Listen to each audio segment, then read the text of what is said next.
هاني صار يكون عزيز تعايرني واخا ما كتعرفني ما داير لها والو فهمتوا. المهم وصلوا لها باننا عزيز عليها وصلوا صار يقول لها انا عزيز عليا زعما سي با لابين تعايرني وداكشي. حنا ما اديوها ما تادينا ما حتى شي حاجه كتعطي الراي ديالها ما عندهاش المشكله. واخا تقول اي حاجه بيان سور هي عندها فما حره به تقول اي حاجه بغات. شنو نشدها نقول لها ما تهضريش عليا ما يمكنش. انا طلعت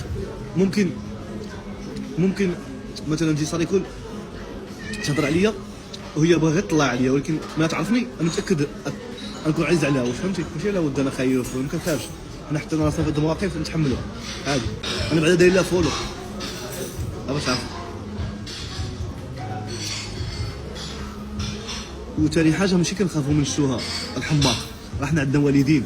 لكن ما صحاب لكم انا جاي من السوشيال ميديا جاي من الفقر وجاي من شي بلاصه. راه انا جاي ولد عائله الحمد لله واش فهمتوا.